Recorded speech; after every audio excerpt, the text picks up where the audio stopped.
Hey guys, what's up? Let's make some curry chicken, nice and thick over some rice.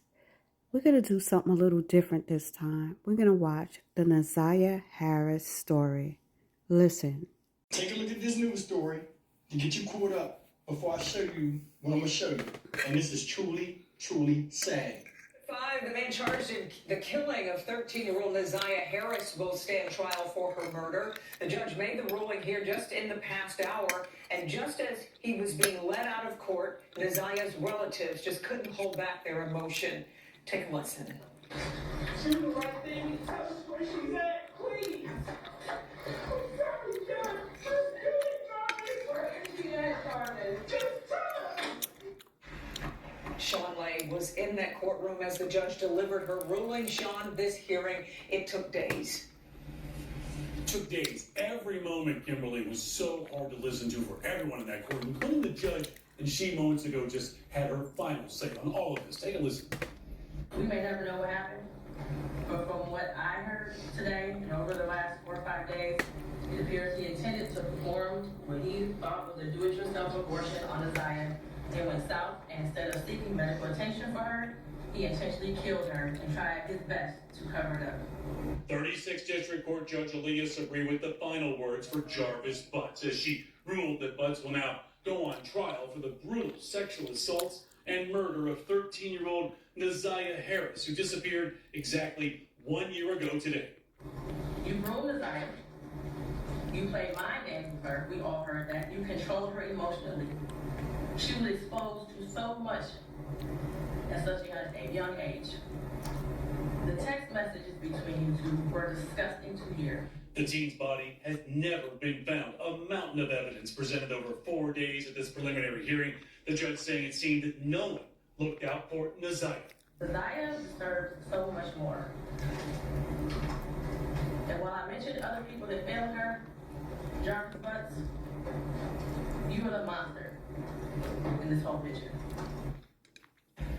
Back here live, you hear Judge Sabri saying, Butts, you're the monster in this, but she also listed off some family members. She was wondering where they were in all this, why they didn't notice what was happening, or if they did, why didn't they step in? Bottom line here, Butts now moves to a murder trial. January 16th is the first date here. Family pointing to that as perhaps the first date to perhaps moving towards some kind of justice for this teenage girl. We're live downtown. Sean Lay, Local 4, back to you. As before I go into showing you these unedited, uncensored text messages between this man and Naziah Harris, I want you to keep in mind something. When this first starts, she's 12 years old in these comments. Now, this is all out in the public. It was done in court today. A lot of you guys didn't see it, probably won't see it in its entirety because they're not going to put it up nowhere. But I'm going to show it to you. Let me tell you what I got from this, in case you guys don't want to see. This is some of the things that I got out of this, and you tell me in the comment section if you got it too, because a lot of you guys watched that trial. I've seen some of the names of these subscribers in there. The first thing is this. He used sex as a form of control. This is what predators do. He demanded all her usernames and passwords for all her social media, Instagram, Google accounts, and she willfully gave them up. He treated her like a sex toy, his own personal one at that. And you will see it in these text messages. He played with both her heart and her head. And that's the part that's the worst. I don't know why, man, you know what, this Mississippi, I think the aunt knew.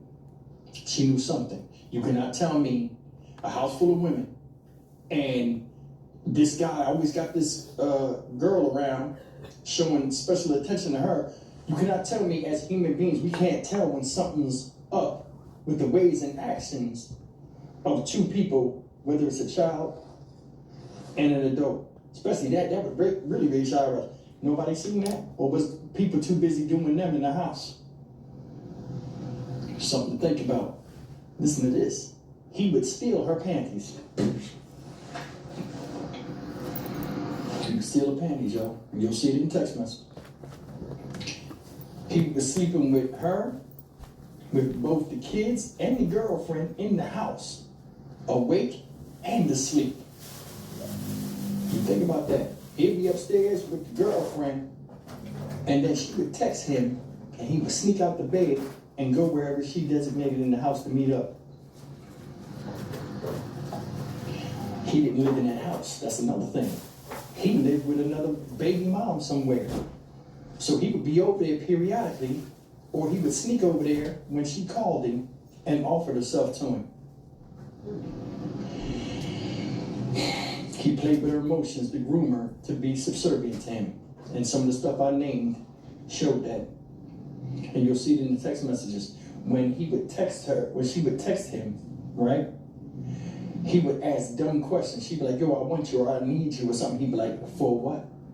Like, you know what I'm saying? Like, he got gratification, or like that she wanted him in that way. This is a child.